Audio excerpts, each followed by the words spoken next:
As HR professionals, we are responsible for managing the employee's life cycle from onboarding to offboarding. But while we are so busy supporting employees, how can we support ourselves? When our careers plateau, how can we boost our marketability and stay relevant? The answer? HR Certified. Whether you are new in your HR career or an experienced vet, HR Certified is here to support your HR career goals by helping you navigate the certification process. Why certify? Passing the certification exam gives you instant credibility, respect in the workplace, as you immediately apply new skills, making you better at what you do. Upward mobility, by enhancing your earnings potential and career autonomy. We offer on-demand and fast-track certification test preparation courses. At HR Certified, we fully embrace our role in bridging the gap between where you are and where you want to be.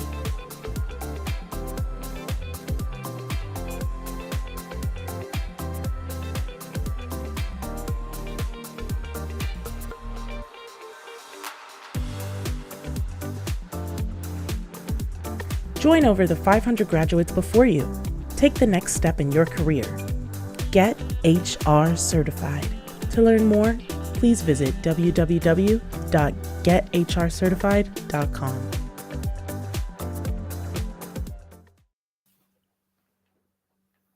Welcome, welcome, welcome.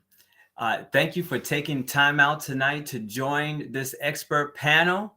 And thank you for joining us for the topic of unlocking the power of LinkedIn.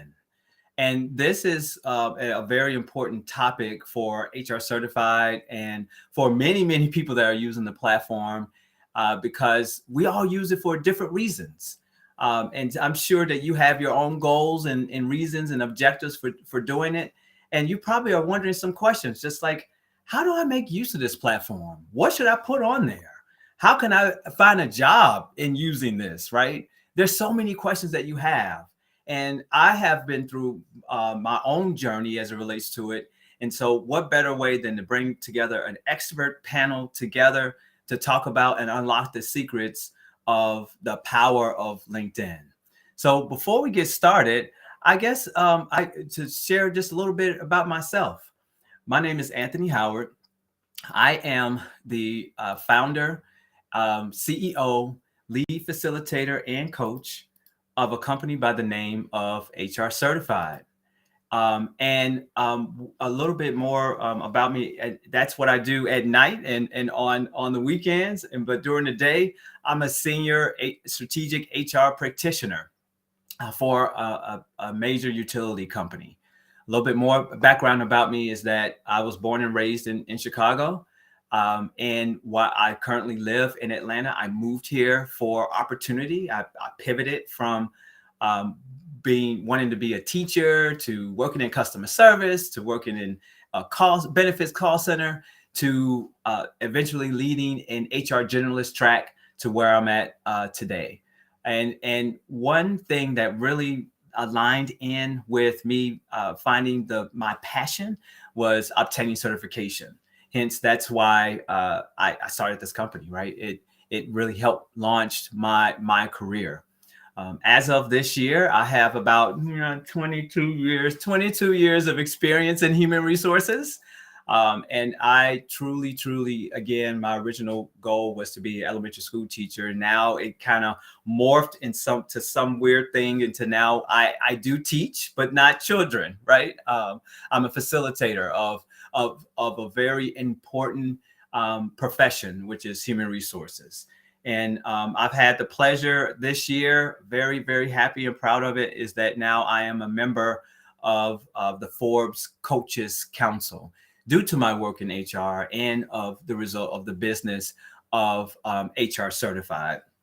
So enough about me. Oh, and then also linking it into LinkedIn. Oh my goodness. I have a story to tell y'all as it relates to my journey on LinkedIn. I went from creating my profile on LinkedIn to saying, I'm not putting my business out in these streets, to now over 10,000 followers and highly networked. I got a story to tell y'all about that and why that was so pivotal, and had no idea that was going to be instrumental in alignment with my passion of what now my vision, my purpose in life has been now connected to that, right? Never would have thought that in a million years. So anyway, that's about me. Let's now go on to our panel. Oh my goodness. Let me tell y'all first is that it was LinkedIn that got me connected to all these individuals. I know one in a prior life, and I use LinkedIn to keep in touch with her and bring her back on in. But these are LinkedIn experts, what I call. Now, I know that I'm not LinkedIn, but they are LinkedIn influencers to me, right? And with that, bringing them in to share their secrets. So I'm going to go ahead and allow them to introduce themselves and why they're here tonight. Why don't you start with Kai? Good evening. I am Kai Watts. I love your slide, Anthony, about where you're from, where you reside. So I'm going to stay on that same theme. So I am born and raised in New Orleans, Louisiana, a product of New Orleans Public Schools, a graduate of Dillard University. I left New Orleans in my and headed to Atlanta. So I've been in Atlanta what feels like forever. So this is definitely my second home. I am a mother, a wife, a daughter, a sister, an aunt. Those are just some of the most important titles in my life. Before anything career related, from a career perspective, I've been in business and HR like Anthony 20 plus years now, and my expertise or my kind of sweet spot, I've been an HR business partner for a really long time. But before that, I was in talent management, talent development, and learning. I have a real strong passion for employer branding and marketing, and how that intersects with the business and commercially aligns with the business. So I love to do work in that space as well. But excited to be here and talk about this. I have a real special LinkedIn story as well that I look forward to sharing with you guys. So Kai is going to provide the perspective of the HR professional, right? We live here on LinkedIn. So as we talk about different topics tonight, she'll definitely bring that perspective, and of course our own personal stories. Thank you so much. Why don't we move to Siobhan? Hello. I'm so happy to be here. I'll tell you, I am an Atlanta native. I grew up and I was born here. I'm a Grady baby. So, I'm true Atlanta native because we always throw out our hospitals, right? And I'm a mom to two Zoomers. And that's one of the reasons why I'm very passionate about bridging the generational gaps when it comes to everything, especially health. I have more than 20 years marketing, media, and communications experience, and very passionate about health communications and spend a lot of time in the healthcare space. And so that is really where I try to make my impact. And I'm so glad to be here and would love to share all of my experiences about LinkedIn. I've been involved with LinkedIn ever since grad school. So back in 2007, I believe is when I joined. Yeah. Couple of things about Siobhan. Her and I used to work in a prior life, and we kept in touch using LinkedIn, right? Yes. Um, Yep. Definitely found that her perspective of having a business, because also she had the business while she was working with me, that she's going to be able to provide some perspectives of the side gig using LinkedIn, as well as being a founder of her own business that's really focused on that. Look how professional her background is, y'all.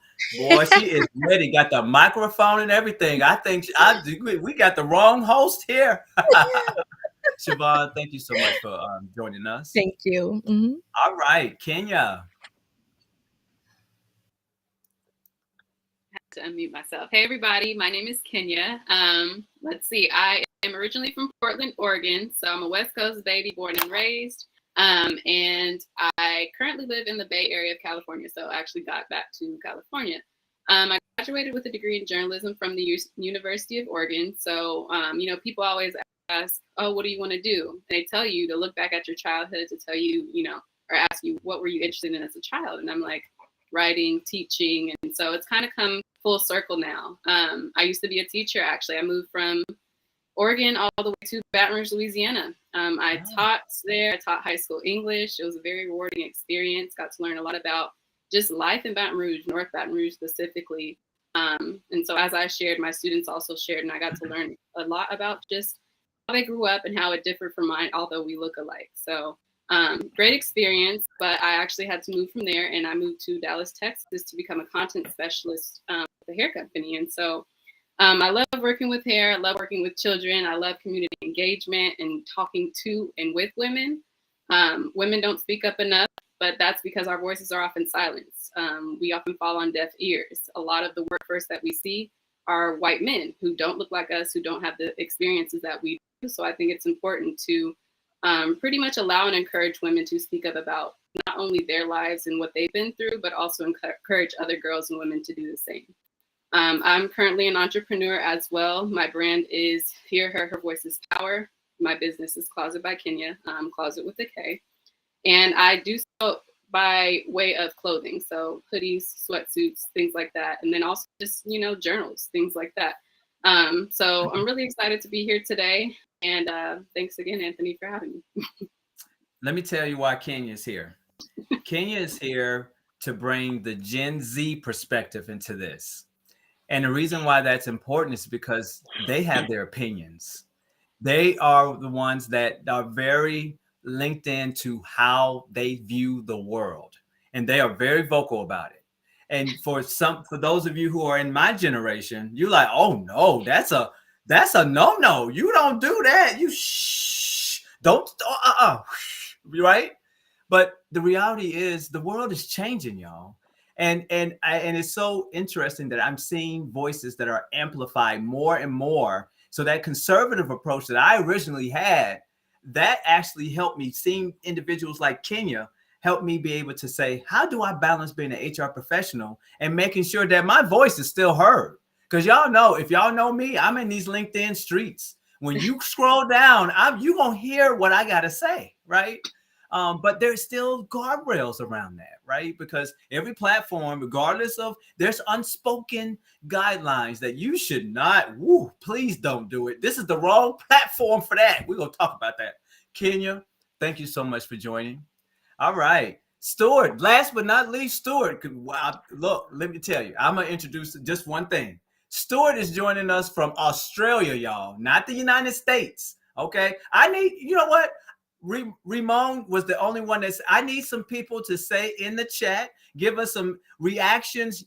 This is a conversation, not a presentation. Let us know y'all alive, that y'all out there, that y'all listening to us, because we want to incorporate your opinions into our conversation.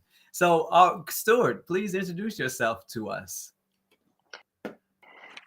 As you rightly say, me here, and sounds like I am. I am Australia, so lived the last year in Australia. Absolutely, I love traveling the world, been to Europe multiple times, etc. So I love me. I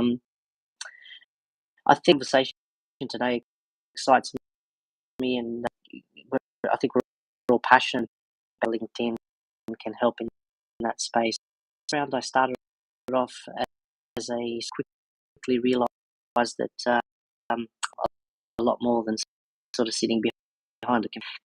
Quickly moved into action roles and sort of best part of the last 20 years, help organisations manage large transformational initiatives across the globe. Throughout that process, how can I say, maybe deficiencies and high performing teams, see what negative employee engagement impacts people's lives. Started to really work the leaders and how we can drive more employee engagement places and really help people about what they do. Where I fit in, and coaching organizations. Yeah.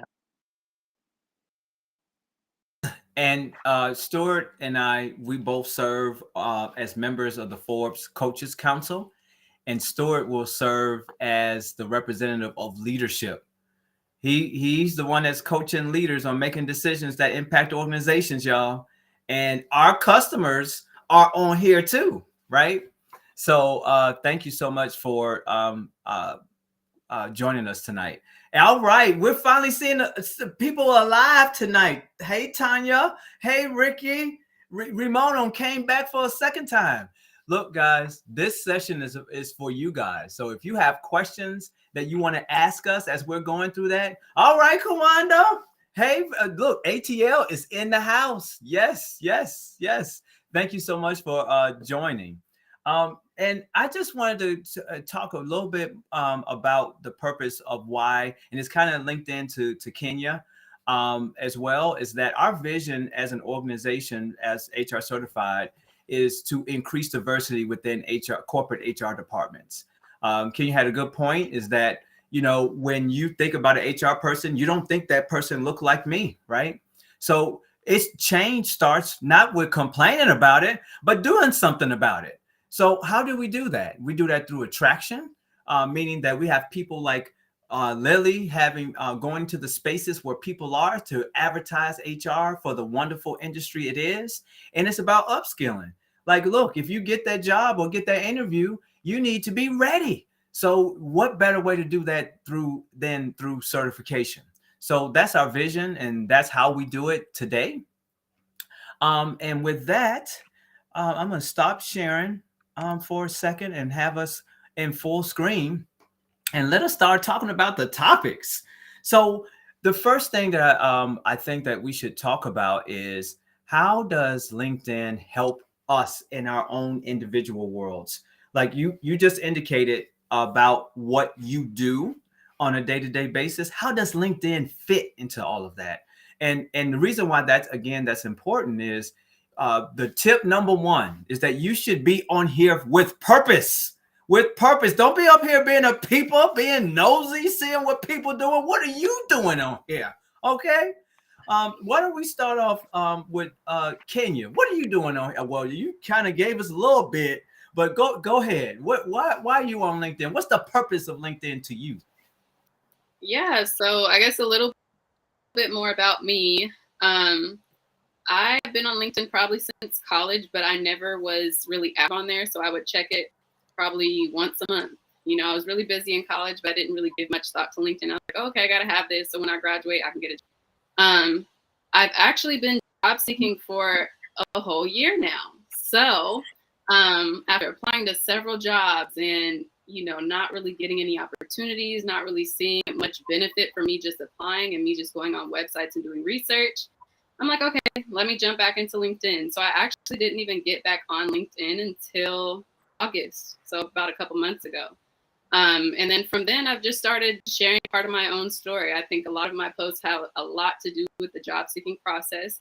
What I don't like about it, the things I do appreciate about it, meeting with recruiters, HR professionals, you know, the ups and downs of it all pretty much. So I've really only been active on LinkedIn for a couple months, but in those 2 months, I started with about 300 followers and now I'm at like 3,000. So I definitely have seen a difference. But I think sharing my story and using my own voice to share my story on LinkedIn, on such a public platform where people go to find jobs, is really important. Yeah.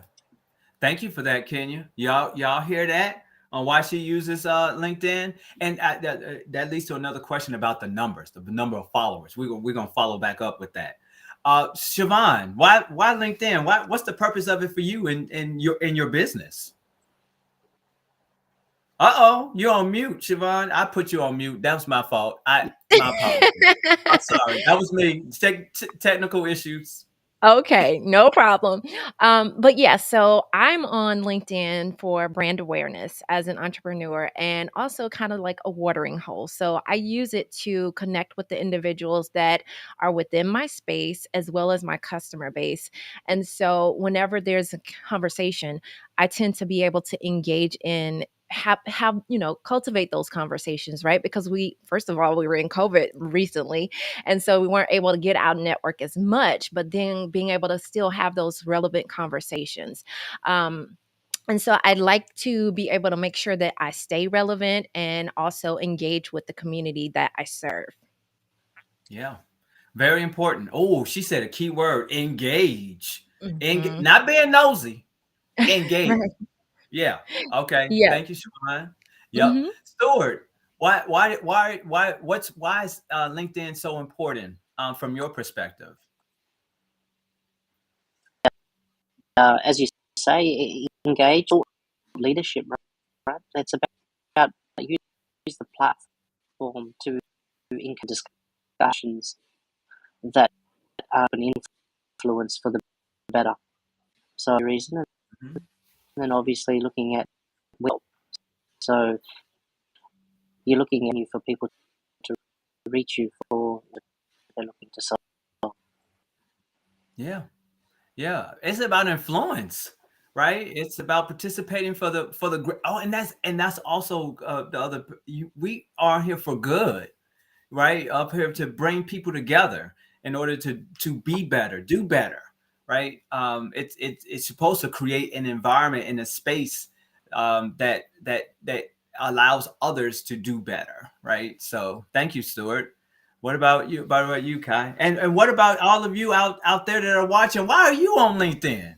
Right? This is a down to earth conversation. Why are you on here to get a job? Would you put that in the chat, please? Why are you on LinkedIn, Kai? So there is three prongs for me, right? Connections, really about the people that I've worked with throughout my career. So I have a long career in hotels and healthcare and technology, sports and entertainment. And it is so awesome to see what these folks are up to, what they're doing, how they're growing career wise. And I like them to keep up with me too. So it's kind of two prong. I want to see what they're doing, and I want them to see what I'm doing. Um, and then in my industry, and in the discipline of HR, to be connected with other people that are doing like things that I'm doing, and of course from an HR perspective, new talent. So if you've ever heard of the war for talent, LinkedIn is the best place for an HR person to be in order to combat this war for talent. I do what I call when I'm tasked with recruiting for a position, which is not often. Of course, we have the spaces where people can apply, but I like to go to LinkedIn. I like to see who have that little open to work or Mhm, passively looking, mhm. and connect with them to let them know about the opportunity that we have available. And I will tell you that I have hired personally on my team. My last two HR professionals on my team to join my team came from LinkedIn, with me kind of doing like what I call a reverse search. They were just passively looking, open to have a virtual coffee with me. The second thing for me is development. I love to read. I love to sharpen my own saw. So there's just so much, especially since COVID, where people are writing and doing things like what Anthony is doing, providing these platforms to share information.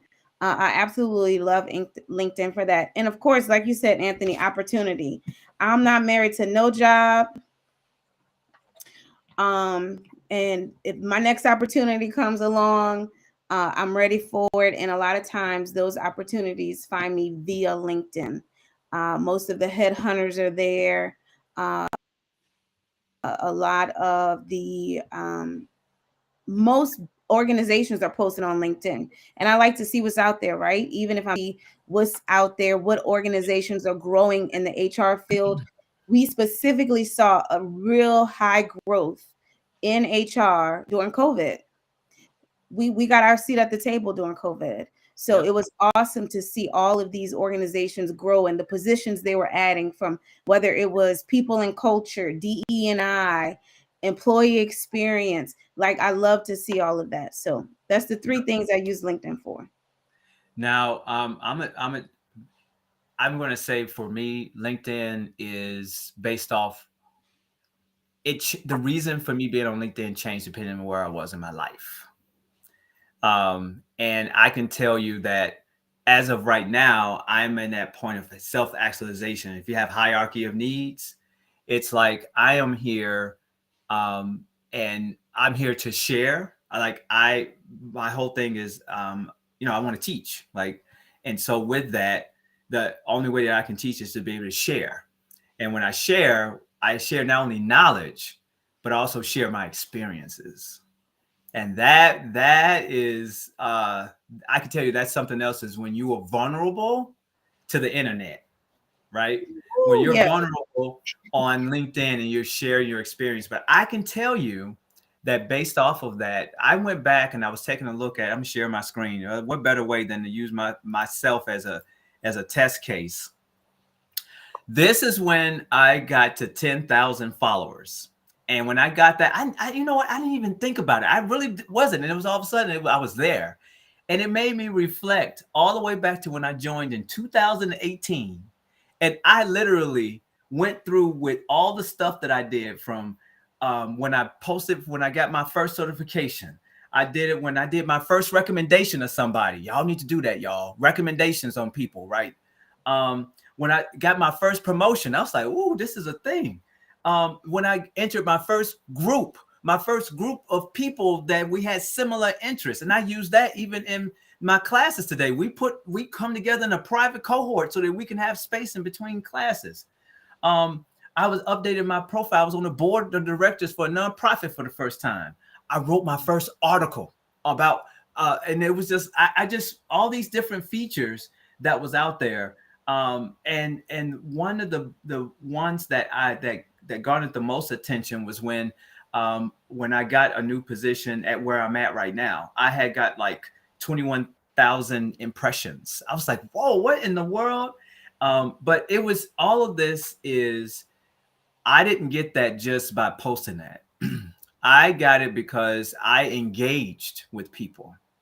I also, and by engaging and by keeping relationships with companies, with people, with whatever that was, that momentum followed me as things were happening. And so I wanted to share it because I think this goes on to our next topic. It was about the unique features that's in LinkedIn that people don't use that actually is pretty cool, right? So I shared some of the stuff that I use. And one of the first things I use, I'll say, is the LinkedIn audio for the first time this week. It was pretty cool to be able to use that. What are some of the features, little known features in LinkedIn that has really helped you launch using it? Like tell us about some features that's outside of posting that'll help meet your goal, right? I'm gonna start off with Stuart this time. What are some features, and what is a feature in LinkedIn that's not as used that should be used in LinkedIn from your perspective? You said that what's not posting, but it's the type of posting for me personally. Explored some of the other probably should be soon, but the way you post, the way you post, so that's really been a great for me, but also for the community. So I think it's just the way you present that helps. Yeah, the way you post, that's good. That's good. That's good stuff, because posting to just a post is one thing, but if you post in a way that grabs attention to where people want to know what you got to say, that is a whole different methodology altogether. To be able to bring them in. Thank you for that. Yes, the way you post is important. Siobhan, what about you? What is a feature that you've used that you don't think, or approach that you don't think people use that they should know about? Well, I haven't leveraged a lot of the tools that I know really do work, like the newsletters and things like that. But what I found is that engaging in conversations. So not just merely liking like it's on the Facebook platform or, Instagram, but really engaging in a dialogue.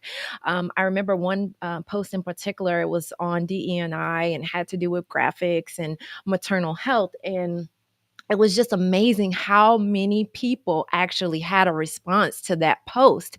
And I simply just was very passionate about that topic. And so I went ahead and kind of made myself vulnerable and just removed my little veil, and I realized that that did help me to get more exposure. People were interested in the things that I had to say, and I got a lot of, new followers from that. And it wasn't that that was what I was aiming to do, but it was just really having that conversation. I think people underestimate how much people value what you have to say because it's about your unique perspective.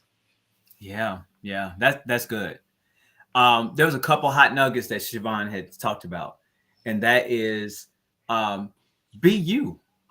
Like, share your perspectives from you being you, not you being a representative, right? Mhm. Like, so that's what people can tell genuineness from on these postings, right? And have an identity, right? What are you? Are you everything, or are you something in particular, right? Awesome, awesome. Kenya, what's some features that the next generation using on there that we need to catch up on? Yes. So the things that I see, I have not personally used yet, but I was actually thinking about this morning. Two things I would say. One are polls. Polls are a great way for people to engage because a lot of people are on LinkedIn. They scroll and they're like, okay, let me read this. Quick little answer by pressing the button and keep scrolling if they want. And then also just utilizing the caption area in that poll as well to give your own input or further explain for people who may not understand what the poll question is. And then another one I would say is Social Saturday. Like I said, I don't participate. I haven't yet. Maybe I will.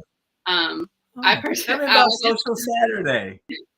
I'll give a little quick explanation. My understanding, Social Saturday is just a time where a lot of people on LinkedIn come together.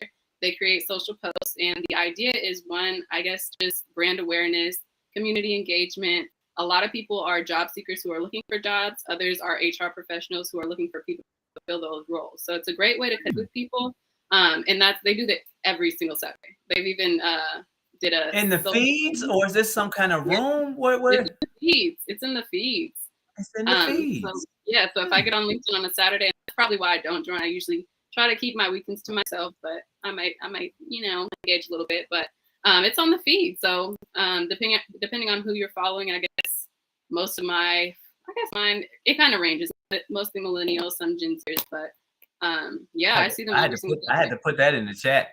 Okay. All right. Awesome. All right.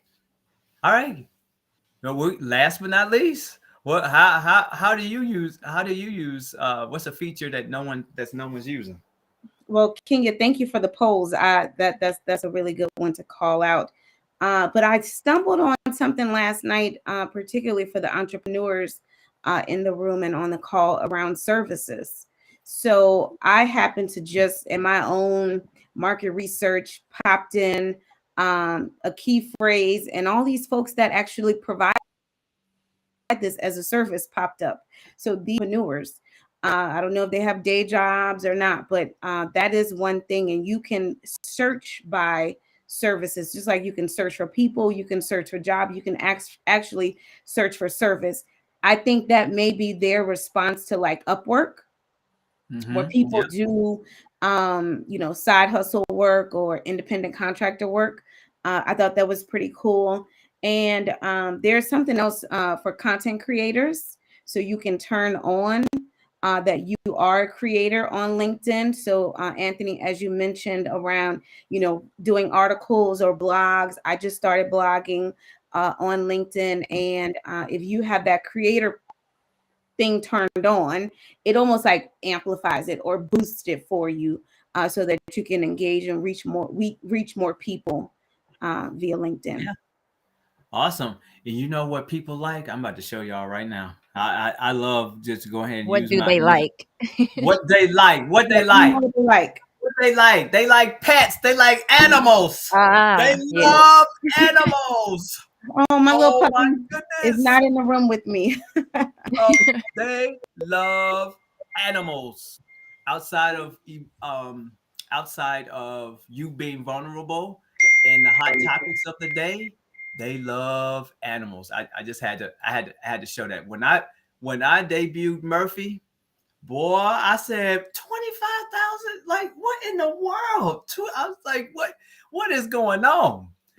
So I just had to show that. All right. Our next topic. I'm looking at the time. We got a lot of topics to talk about. We might have to have a part 2 of this because some of these topics is topics by themselves. And look, I'm learning professional development. Okay, so we've talked about all the great stuff. Let's talk about the guardrails. Let's talk about some stuff that you've seen. You be like, oh my God, I didn't want to go. And that person's like, no, don't be doing this up in here. LinkedIn is not, there are certain things you should not do. And I know this is HR. I know, but you just got to know it. Okay. So I'm going to say mine for the end real quick. And I'm going to start off with you, Keith. Kai, because you HR, you've been there, you've been over it, you know, deal with all the issues. Please tell us what should HR people and anything else that you got going should not be doing in here. So, I would think anything that is contrary to your professional brand. So if it is That's such a safe statement. That's good though.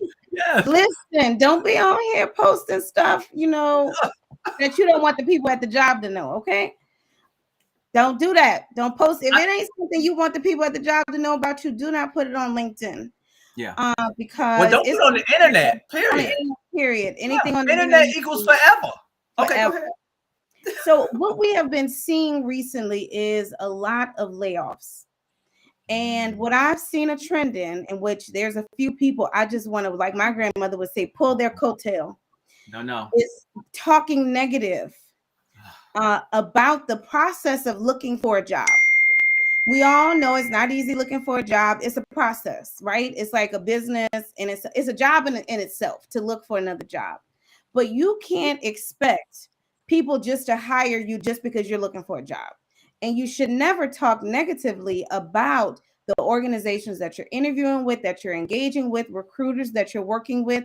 First off, HR people protect HR people. Like I hate to see somebody in HR being talked about unless they really cross the line. But for the most part, I think most of our hearts are in a good place.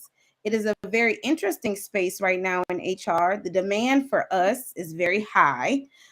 So I'm hearing about HR recruiters ghosting people. Now that's not cool, but I understand you might have thousands of people apply for a job. You can't talk to each one of them. So have a little grace for that.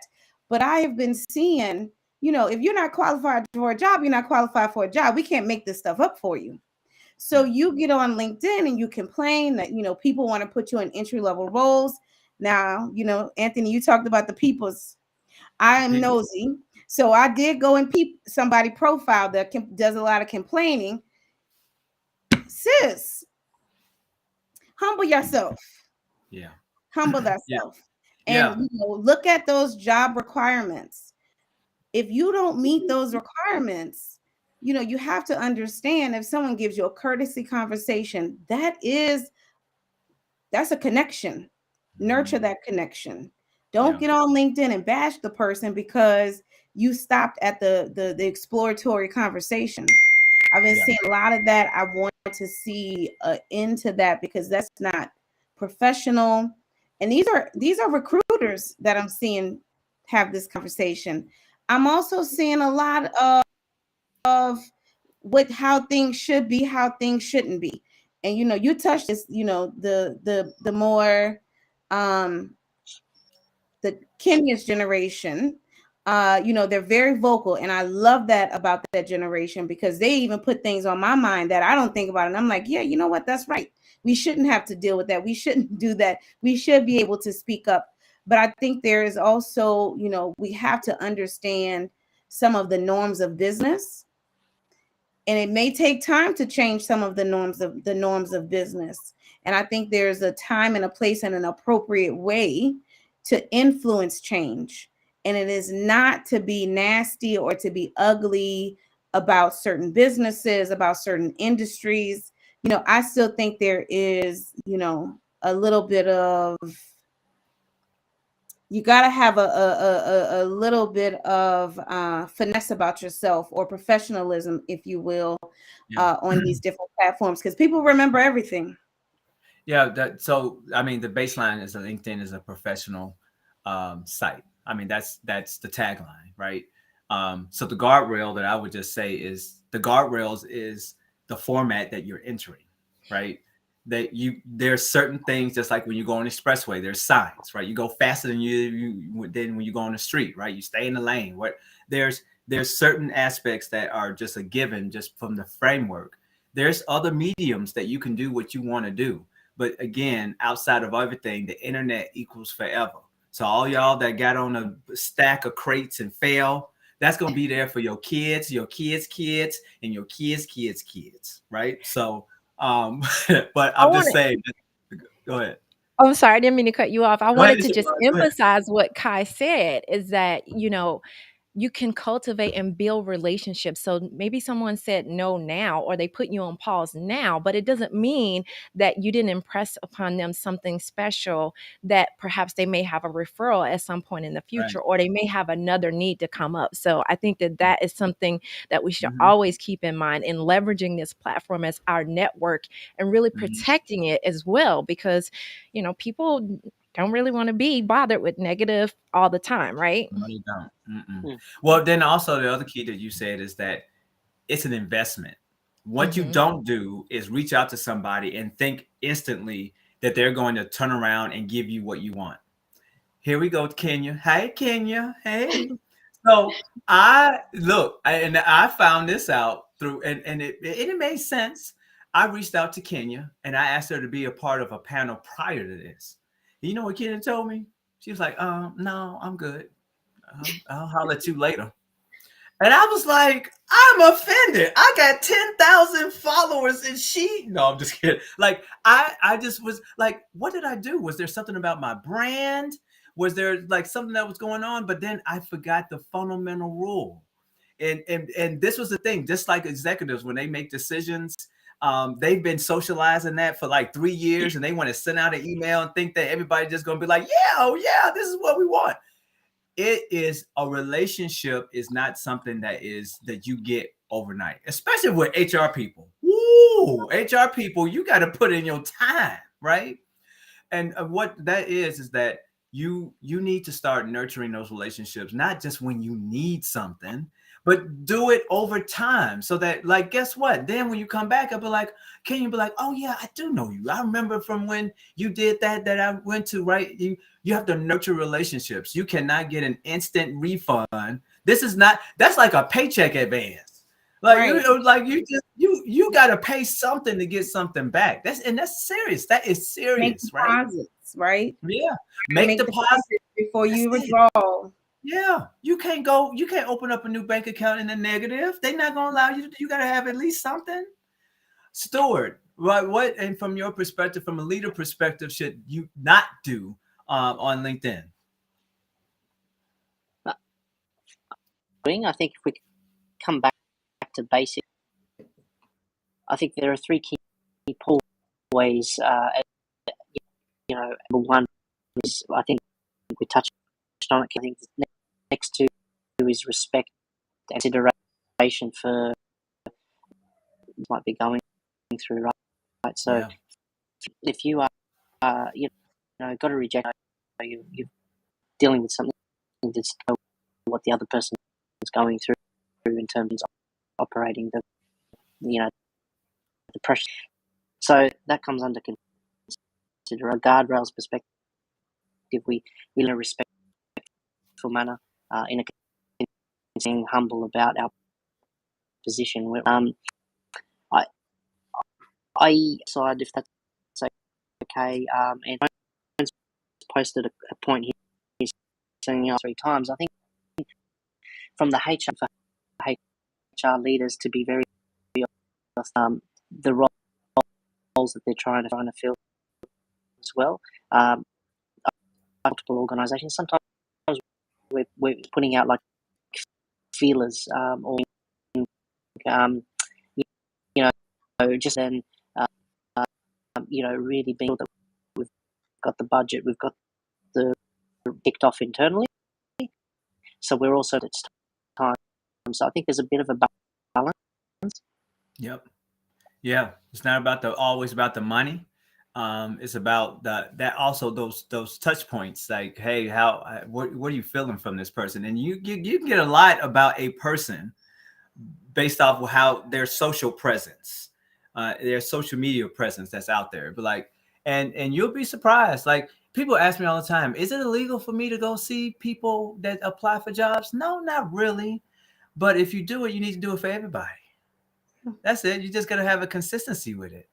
But then it also increases the level of bias, right? Because depending on the platform you're looking at, like, people display themselves differently depending on what platform you're looking at.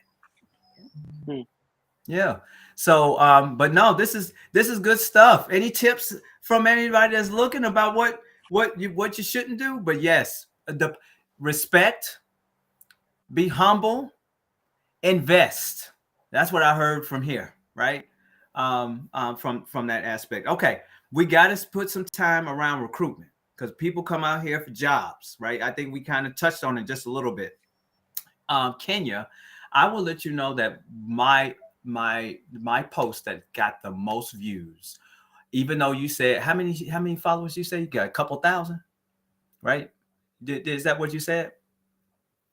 I'm sorry, my microphone was on mute. Yeah, about 3,000 or something like that. About 3,000.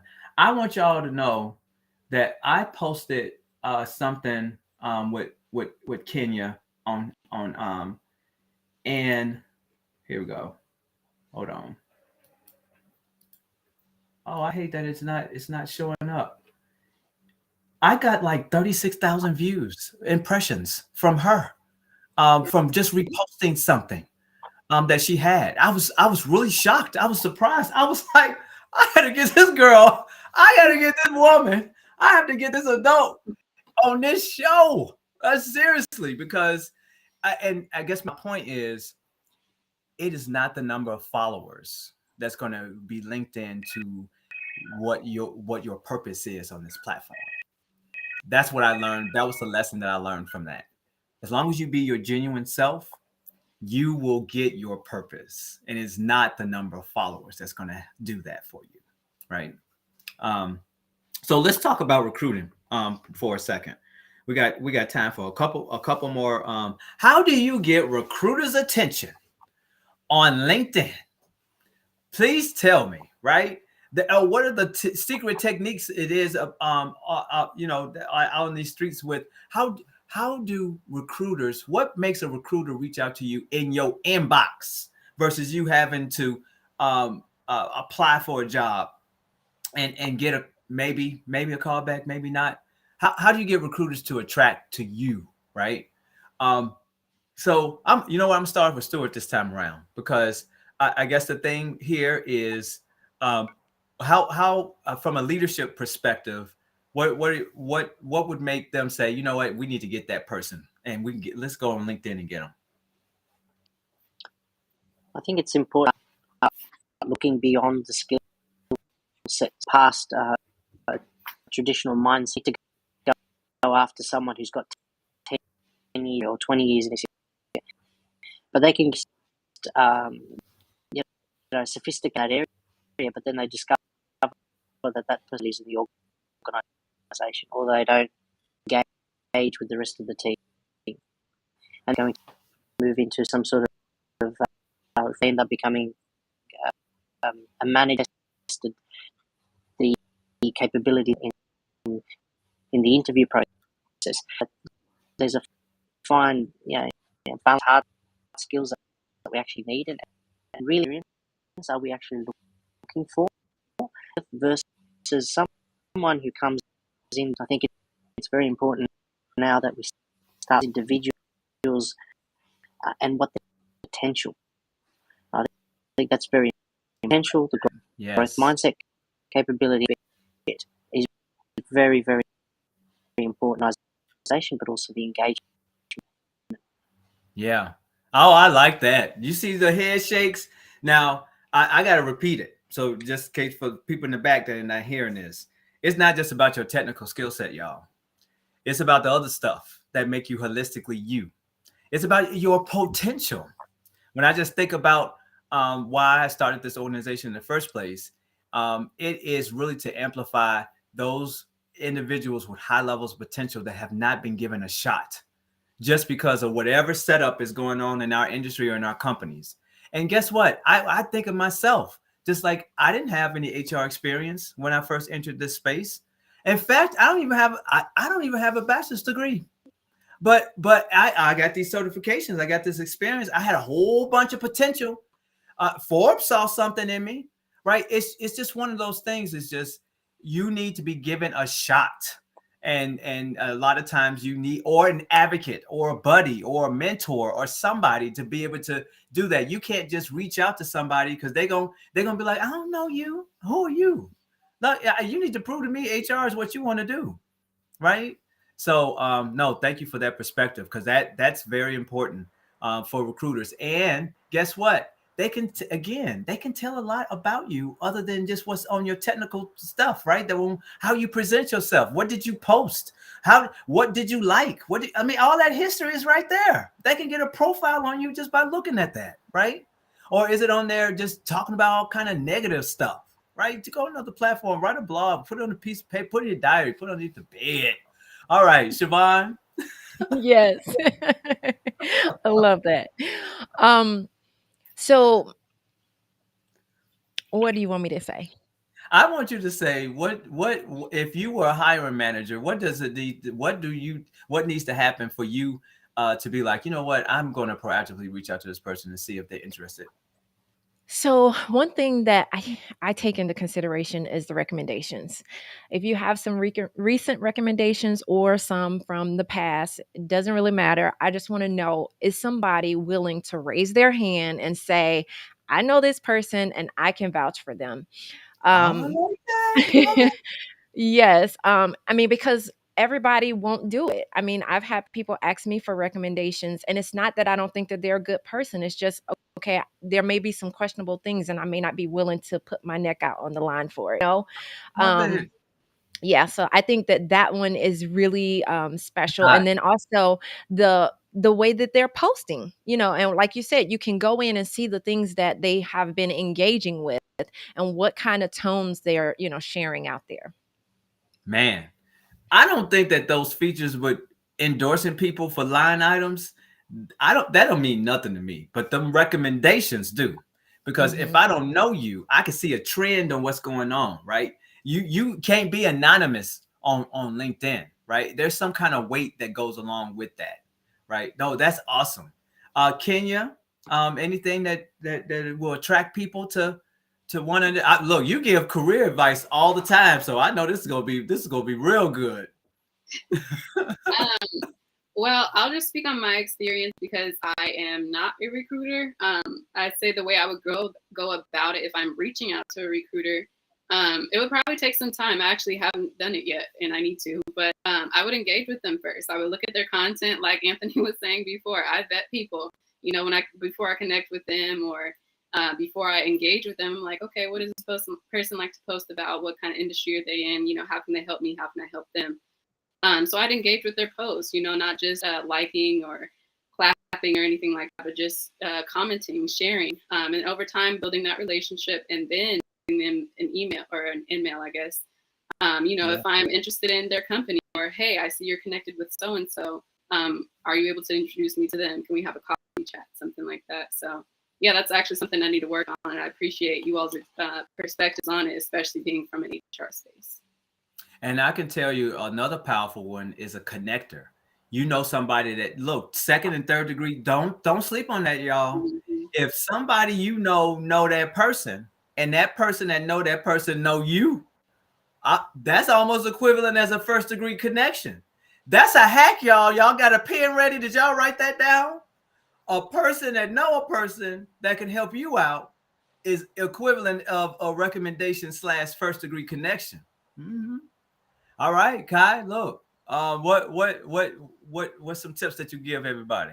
So I would definitely say fill out your LinkedIn profile, right? Like have your current role on there, any of your past experiences. You would be surprised where people just don't have it completed. And when from an HR or recruiter perspective, you go in to look at the profile, what you guys don't see on the other end in HR in the LinkedIn recruiter is we don't see your resume. We see whatever you have on LinkedIn, and it's a profile. So I would say make sure your LinkedIn is as complete as your resume, because a Yeah. lot of times I'm putting that in front of hiring managers. And another thing is add some like accomplishments, right? What are you proud of? What projects are you working on? That's just in general for your resume too. So you want people to know that, okay, you do X, Y, and Z, but what else? Like, are you good at project management? Are you a part of, a team that's launching a new product? What outside of the job that you have in your day-to-day activities, what are your notable outcomes, accomplishments, and what are you, what's like that plus one, right? What's that passion? Stuart talked about potential. That can let a hiring manager know, a recruiter know, you know what, they may not be doing this today, but if I read, I can see, and if they articulate it well enough, I can see that they have transferable skills. So I'll give you guys a perfect example. I was recently looking for an executive assistant for our chief marketing officer, and I pulled people that were not executive assistants. I pull people that have like skill sets, that have transferable skill sets, that, maybe did events or did some type of organizing in the past life, did something in communications in the past life. So make sure that, you present yourself on LinkedIn where you're kind of like this, you could be a utility knife. You can possibly, everybody want to get into HR. There are things that you can put on your resume and present yourself where you can get an entry level role in HR with zero experience. Yep. Look, I look. All this is great stuff. I feel there's a part two. You know what? We got to do a whole thing on a subtopic of this. I did a whole fishnet, and we didn't even get a chance to talk about everything. It's so much, right? Some couple of things that I definitely want to share is that if you are looking for a job, have focus on your LinkedIn profile. If I'm distracted, if you got job here, industry here, like I'm like in some aspects, and I have to say, like Kai, I heard you when you say it's like your resume. I was like, no, it is who you are trying to attract to you, It's a right? story, right? It's Like a it's your story. story. It's your Yes, brand. Like, what do you want the people to know? They that's some right. a picture. Like, I would love to see your face. Not the picture where you're in a club, but Video. Yeah, a video would be great. Where, however, you can show your personality, because yeah, it is also social. yeah. Let's not lose the aspect of it being social. Right. So the other part is again, when I say that focus, it is who you were in the past shouldn't override what you're trying to attract for the future. That's a hack, y'all. I know you're proud of your 10 years of experience and wherever you were before, but if you're looking to get in HR, like I'm gonna be like, this person don't know what they're doing. They not committed to this, and they got to be before we consider them. Does that make sense? It's you cater it to the person that you want to be and attract to you is definitely important. The other thing is engage. That's the other thing. Engage with people. Don't call here. Oh, I forgot to talk about this. Those individuals who are influencers post all kind of stuff, but then you reach out to them and you would think you saw send a message to out to another galaxy. How come you put yourself like you out here, and but when you reach out to them, then they don't respond to you? I wrote an article on that. I sure did. Like I don't come across one way, but in reality, is that an Autobot that's sending out that stuff? Like I want to come across like I'm personable. And when you reach out to me, I'm going to respond to you. I may say I can't help you, or I need to refer you to someone else, but I'm going to respond to you, or that I can help you, right? So there's a lot of tips here. Kenya, Siobhan, Stuart from Australia, and Kai, like, oh my goodness, thank you so much. And thank all of you for joining me. I have to say that if anybody's out there that's interested in working in HR, there's a certification for that. All you need is a high school diploma or GED, and come on up in, and so we can unlock your potential and lock you in to be able to get that perfect HR role. And for those of you who are in HR and looking to upgrade, go to talent acquisition and HR business partner, looking for the next step, HRCI or SHRM, HR certified is here. And for us, as you can see in this room, it's not just about classes, it's about community. So if every month we will have a LinkedIn live event on a hot topic, please join us. Please follow us on all our platforms, on LinkedIn, on Facebook, on Twitter, on Instagram. We are where everybody is. And if you are interested, or if you want to reach out to us or someone else, reach out to us at www.gethrcertified.com. That's a lot of Google keywords. I love it. Thank you so much again for attending. Have a great night. And I look forward to hitting you up on the LinkedIn feeds in these streets. Don't forget Social Saturdays. Oh yes, Social Saturdays. And yeah, and also LinkedIn with us. We will follow up in the comments on how you can get in touch with Kenya, Stuart, Siobhan, and Kai. Go ahead and have a great night.